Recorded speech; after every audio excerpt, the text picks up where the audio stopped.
जय माता दी। आज दुर्गा सप्तशती का छठा अध्याय होना है।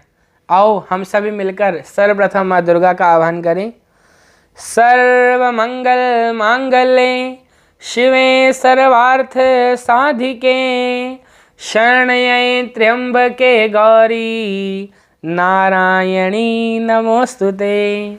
श्री दुर्गा सप्तशती का छठा अध्याय, जिसमें धूम्र विलोचन का वध और इसका पूरा महात्म वर्णन किया गया है।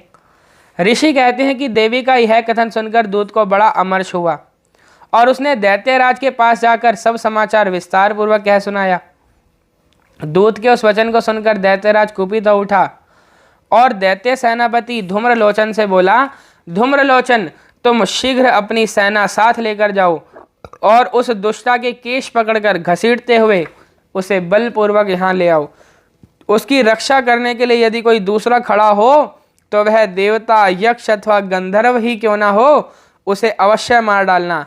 ऋषि कहते हैं, शुंभ के इस प्रकार आज्ञा देने पर वह धूम्रलोचन दैत्य 60,000 असुरों की सेना को साथ लेकर वहां से तुरंत चल दिया। वहां पहुंचकर उसने हिमालय पर रहने वाली देवी को देखा और ललकार कर कहा, अरे तू शुंभ निशुंभ के पास चल। यदि इस समय प्रसन्नतापूर्वक मेरे स्वामी के समीप नहीं चलेगी तो मैं बलपूर्वक झोंटा पकड़कर घसीटते हुए तुझे ले चलूंगा। देवी बोली, तुम्हें दैत्यों के राजा ने भेजा है, तुम स्वयं भी बलवान हो और तुम्हारे साथ विशाल सेना भी है। ऐसी दशा में यदि मुझे बलपूर्वक ले चलोगे तो मैं तुम्हारा क्या कर सकती हूँ। ऋषि ने कहा। देवी के यों कहने पर असुर धूम्रलोचन उनकी ओर दौड़ा। तब अंबिका ने हुम शब्द के उच्चारण मात्र से ही उसे भस्म कर दिया। फिर तो क्रोध में भरी हुई दैत्यों की विशाल सेना और अंबिका ने एक दूसरे पर तीखे सायकों, शक्तियों तथा फरसों की वर्षा आरंभ की।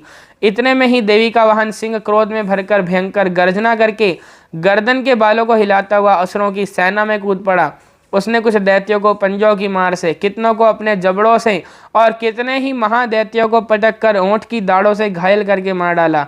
उस सिंह ने अपने नखों से कितनों के पेट फाड़ डाले और थप्पड़ मारकर कितनों का सिर धड़ से अलग कर दिया। कितनों की भुजाएं और मस्तक काट डाले तथा अपनी गर्दन के बाल हिलाते हुए उसने दूसरे दैत्यों के पेट फाड़कर उनका रक्त चूस लिया।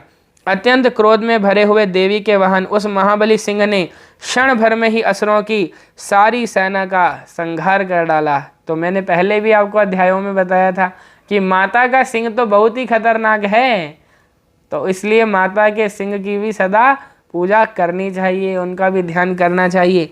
शुंभ ने जब सुना कि देवी ने धूम्रलोचन असुर को मार डाला तथा उसके सिंह ने सारी सेना का सफाया कर डाला, तब उस दैत्यराज को बड़ा क्रोध हुआ। उसका ओंठ कांपने लगा। उसने चंड और मुंड नामक 2 महादैत्यों को आज्ञा दी, हे चंड और हे मुंड, तुम लोग बहुत बड़ी सेना लेकर वहां जाओ और उस देवी के झोंटे पकड़कर अथवा उसे बांधकर शीघ्र यहाँ ले आओ। यदि इस प्रकार उसको लाने में संदेह हो तो युद्ध में सब प्रकार के अस्त्र शस्त्रों तथा समस्त आसुरी सेना का प्रयोग करके उसकी हत्या कर डालना। उस दुष्टा की हत्या होने तथा सिंह के भी मारे जाने पर उस अंबिका को बांधकर साथ ले शीघ्र ही लौट आना। इस प्रकार श्री मार्कंडेय पुराण में सावर्णिक मनवंतर की कथा के अंतर्गत देवी महात्म्य में धूम्रलोचन वध नामक छठा अध्याय पूरा हुआ। जय माता दी। जयकारा शेरावाली दा, बोल सांचे दरबार की जय। जय माता दी, जय माता दी, जय माता।